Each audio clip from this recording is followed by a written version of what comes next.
नमस्कार, मैं शंभू कुमार सिंह और आप देख रहे हैं नेशनल दस्तक। सोचिए, इस समय सबसे पहले मैं आपको इजराइल और फिलिस्तीन पर अपडेट दे दूं कि सोचिए इस समय रियाद में मुस्लिम नेशंस की बैठक हो रही है, खासकर जो इस्लामिक अरब लीग है, जिसमें लगभग 60 के करीब देश है। उनकी बड़ी बैठक चल रही है और उसमें साफ साफ जो सऊदी अरब के जो प्रिंस हैं, उन्होंने शुरुआती भाषण में कहा है कि इजराइल को तुरंत गजा पर हमला रोकना पड़ेगा और जो प्रिजनर्स हैं जिनकी गिरफ्तारी हुई है उनको छोड़ना पड़ेगा।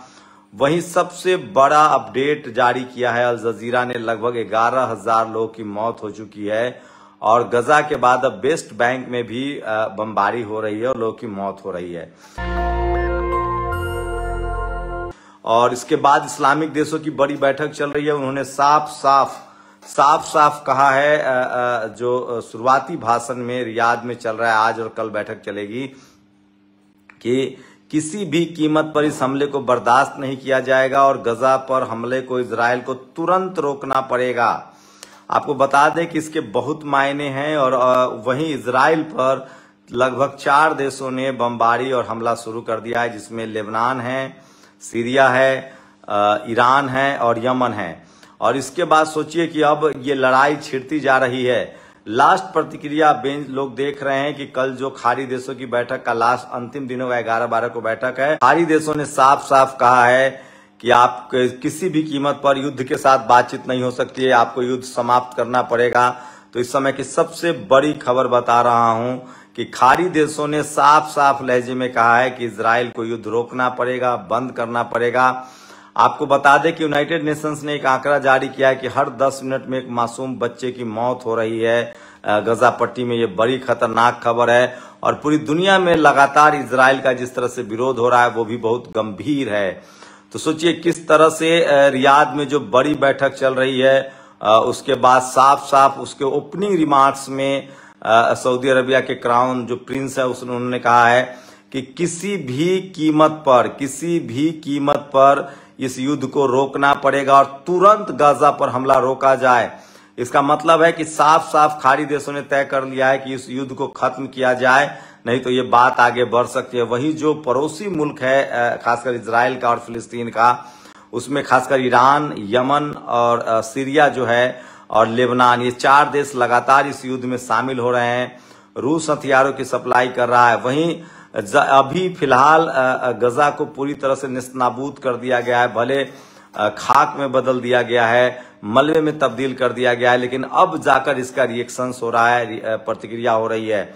और जो सबसे ज्यादा इजराइल जो परसेप्शन बना चुका था कि ईरान फिलिस्तीन जो है वो आतंकवाद वहां से पनपता है या वो आतंकवादी मुल्क है, उसको लेकर भी लोगों की प्रतिक्रिया जो है अब ठीक ठाक होने लगी है और पूरी दुनिया में इजराइल को लेकर एक जो लोगों में है गुस्सा है और इजराइल को लेकर परसेप्शन बदला है कि इजराइल शायद विस्तारवादी नीति अपना रहा है। तो सबसे बड़ी खबर आज भी इस दुनिया, भारत के नहीं पूरे दुनिया में सबसे जो लोगों की नजर है वो फिलिस्तीन और इजराइल के युद्ध पर है। आपको कुछ बैकग्राउंड बता दूं कि 1948 में दोनों देश आजाद होते हैं, उसके बाद से लगातार फिलिस्तीन पर कब्जा की कोशिश होती रहती है, लेकिन अब तक ऐसा नहीं हुआ था कि खाड़ी देश इस तरह से एकजुट हो। सोचिए, अमेरिका लगातार खाड़ी देश में अपना अड्डा बनाए हुए है, 13 उसके सैन्य अड्डे हैं, 40,000 से ज्यादा जवान हैं और अब तक कभी भी खाड़ी देश से यूनाइट नहीं हुए थे। अमेरिका ने इराक पर हमला किया, लीबिया पर हमला किया, अफगानिस्तान पर हमला किया, खाड़ी देशों ने इस तरह से रिएक्ट नहीं किया था। लेकिन जिस तरह से इस युद्ध में मासूम लोग, निर्दोष लोग और आम लोग मारे जा रहे हैं, उसके बाद पूरी दुनिया में विरोध प्रदर्शन है और रिएक्ट भी हो रहा है, खाड़ी देश एकजुट हो रहे हैं। और अब आज के समय में कोई खबर आप छुपा नहीं सकते हैं, प्रोपगेट नहीं कर सकते हैं। इराक पर, लीबिया पर जब हमला हुआ था उस समय लोगों के पास BBC था और CNN था, उन लोगों ने प्रोपगेट किया कि इनके पास रासायनिक हथियार है और वो हमला हो गया और वो देश तहस नहस हो गया।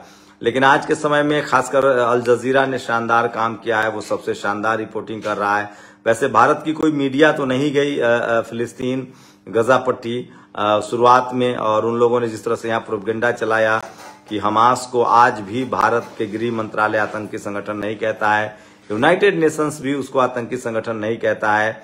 और वही यूनाइटेड नेशंस लगातार एडवाइजरी जारी करने के बाद 120 देशों के कहने के बाद भी भले फिलिस्तीन पर हमले नहीं रुके, इजराइल ने सीज फायर नहीं किया हो, लेकिन खाड़ी देशों की बात को अनसुना करना बहुत मुश्किल होगा, क्योंकि अमेरिका का सारा हित जुड़ा हुआ है। जैसे भारत में आदिवासी इलाकों में खनन होता है, खनन करने वाले सब अमीर लोग होते हैं, शहरी लोग होते हैं, व्यापारी होते हैं, उसी तरह से खाड़ी देशों में जो तेल के कुएं हैं, जमीन है, वो उनकी है, लेकिन सारा कारोबार अमेरिका का है और खाड़ी देशों से उसका मार्केट बहुत बड़ा है। इसीलिए चीन चाहता है कि अमेरिका से उसके संबंध अच्छे न रहे और खाड़ी देशों का जो मार्केट है उस पर वो कब्जा करे। रूस की भी यही कोशिश है, लेकिन इसमें अमेरिका की बड़ी भूमिका है और वो एक्सपोज हो रहा है और वो बहुत समय तक इजराइल के साथ खड़ा नहीं रहेगा। तो खाड़ी देशों ने नस दबाना शुरू कर दिया और उसे पता है अमेरिका बगैर व्यापार के नहीं रह सकता है, जो व्यापार उसका खाड़ी देशों में है। तो खाड़ी देशों की पहली बैठक के पहले ही स्पीच में कहा गया है कि तुरंत गाजा पट्टी पर जो मिलिट्री ऑपरेशन है उसको रोका जाए, लोगों को छोड़ा जाए। तो सवाल है कि जो गाजा पट्टी को निस्ताबूद कर दिया गया है, खाक में तब्दील कर दिया गया है, जो मलबे में ढेर बदल दिया गया, उस पर उसका कंपनसेशन भी देना पड़ेगा। वही अमेरिका घिर गया, वही इजराइल कब तक इस तरह से लड़ता रहेगा, क्योंकि हमास में लगभग 10 लाख फिलिस्तीनी जिनके घर परिवार खत्म हो गए हैं वो शामिल हो रहे हैं। गाजा पट्टी के बाद अब वेस्ट बैंक की तरफ भी हमला बढ़ रहा है। खाड़ी देश नाराज हैं, लेबनान, हिजबुल्ला, हूती, सीरिया, ये सब देश जो है अब, और इजिप्ट, तुर्की, ये सब देश जो हैं वो नाराज हैं। और एशिया में मुस्लिम कंट्री सबसे ज्यादा, आप इससे इनकार नहीं कर सकते हैं, और इसलिए सबसे ज्यादा मुश्किल अब इजराइल की बढ़ने वाली है और उससे ज्यादा अमेरिका की। देर सवेर वैसे तो खाड़ी देशों ने कहा कि तुरंत इस हमले को रोका जाए और इसको मानना पड़ेगा अमेरिका को, क्योंकि अमेरिका के सारे हित खाड़ी देशों से जुड़े हुए हैं। अगर अमेरिका इस युद्ध को नहीं रोकता है तो जो अमेरिका के अड्डे हैं, सैनिक अड्डे हैं, उस पर भी हमला शुरू हो सकता है। तो ये सबसे बड़ी खबर है जो मैं आपको अपडेट दे रहा हूं। रियाद में ये बैठक चल रही है, सबसे बड़ी बैठक चल रही है खाड़ी देशों की, और उसमें साफ साफ कहा गया है कि किसी भी कीमत पर युद्ध नहीं बर्दाश्त किया जाएगा, हमला नहीं बर्दाश्त किया जाएगा। इजराइल को तुरंत जस्ट अभी से ही मिलिट्री ऑपरेशन रोकना पड़ेगा। और सोचिए किस तरह से इजराइल ने पूरे फिलिस्तीन को बर्बाद करके रख दिया है। आम लोग मारे जा रहे हैं, आम शहरी मारे जा रहे हैं, आम जनजीवन मारा जा रहा है। यूनाइटेड नेशंस की रिपोर्ट है कि हर 10 मिनट में एक बच्चे की मौत हो रही है। तो बहुत ही दुखद है, 11,000 से ज्यादा लोग मारे गए हैं, सबसे भयानक खबर है। और उसकी वजह से सोचिए किस तरह से लगातार पूरी दुनिया में विरोध हो रहा है इजराइल का। खाड़ी देशों की बड़ी बैठक चल रही है, जो सबसे अहम खबर है आपको बता रहा हूं, और देर सवेर इस पर आपको बात करनी पड़ेगी। और सोचिए कई सारी चीजें हैं, समय के हिसाब से ना चीजें सच्चाई सामने आ जाती है।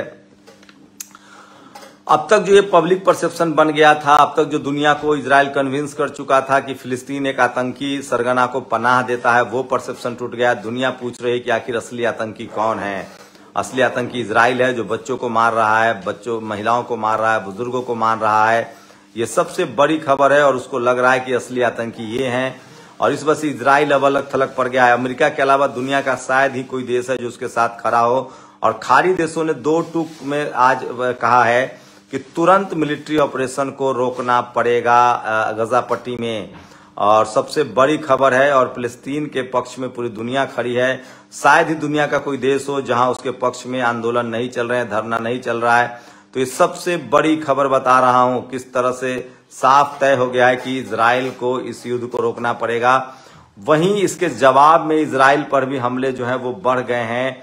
और हाल ही के दिनों में अभी जो करंट स्थिति है, लगभग 4 देश जो है वो लगातार हमला कर रहा है।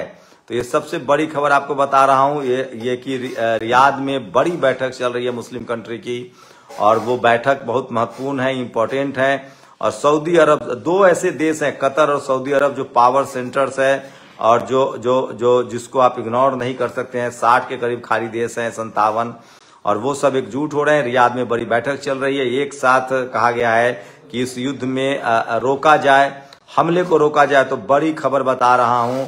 और अब इजराइल को या तो हमले को रोकना पड़ेगा या उसका खामियाजा भी उसको उठाना पड़ेगा। वहीं लेबनान, सीरिया, यमन और जो ईरान है वो अपने तरीके से हमला लगातार कर रहा है। अमेरिकी बेस को भी ठिकाना निशाना बनाया जा रहा है। लेकिन सबसे ज्यादा जो आम फिलिस्तीनी है वो सड़कों पर आ चुके हैं, और पूरा फिलिस्तीन जो है वो लगभग विस्थापित हो चुका है। तो सोचिए, दुनिया भर में ये मैसेज तो जा ही चुका है कि दरअसल इजराइल जो है वो आतंकवाद से नहीं लड़ रहा है, वो विस्तारवाद कर रहा है, वो जमीन कब्जाना चाहता है। सोचिए, आज तक भारत और पाकिस्तान के बीच लगातार पाकिस्तान प्रॉक्सी टेररिज्म का साथ देता रहा है, आतंकवाद बढ़ाता रहा है। भारत ने कई बार मुंहतोड़ जवाब दिया है, अपनी सीमा की सुरक्षा करता है, लेकिन किसी भी खाड़ी देश ने आज तक कभी भारत के खिलाफ नहीं बोला। जबकि एशिया में पाकिस्तान मुसलमानों का दूसरा सबसे बड़ा पहला बड़ा देश है, जहां सबसे बड़ी आबादी है। दूसरी बड़ी आबादी खुद भारत में है, लेकिन भारत के खिलाफ कभी खाड़ी देश नहीं गया। भारत के मुसलमान ने कभी पाकिस्तान का पक्ष नहीं लिया। तो दुनिया में पाकिस्तान इसलिए अलग थलग पड़ता गया, अमेरिका बस उसके साथ खड़ा था, इसलिए पड़ता गया क्योंकि वो आतंकवाद को बढ़ावा देता है। लेकिन फिलिस्तीन को लेकर ये बात सही साबित नहीं हो रही है, और सोशल मीडिया और तमाम चैनलों से बात हो रही है कि फिलिस्तीन जो है वो एक स्वायत्त एक स्वतंत्र देश था, और जिसकी जमीन पर लगातार इन्फिल्ट्रेशन, जो घुसपैठ है, वो हो रहा था, और खबरें फैलाई गई कि वो आतंकी देश है। और ये अब दूध का दूध और पानी का पानी हो गया कि ये सच्चाई नहीं है, और इजराइल का साख अब गिरता जा रहा है। इजराइल किसी के भरोसे में नहीं रहा। वही अमेरिका देर सवेर इजराइल का साथ जरूर छोड़ेगा, क्योंकि उसके अपने हित इतने ज्यादा खाड़ी देशों में है जिससे वो समझौता नहीं कर सकता है। तो सबसे बड़ी अपडेट है आज की कि आज रियाद में जो अरब लीग की बैठक हो रही है, जो इस्लामिक लीग की बैठक हो रही है, गल्फ कंट्रीज की बैठक हो रही है, उसमें साफ साफ कहा गया है कि तुरंत अभी से गजा के में मिलिट्री ऑपरेशन रुकना चाहिए और लोगों को छोड़ा जाना चाहिए। सबसे बड़ी खबर है।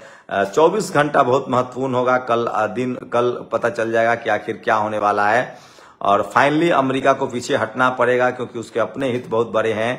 तो सबसे बड़ी खबर बता रहा हूं कि जो इस्लामिक लीग है, जो गल्फ कंट्रीज, उन्होंने साफ कहा है कि गजा में इजराइल को सैनिक ऑपरेशन जो है, जो हमला है, वो रोकना पड़ेगा।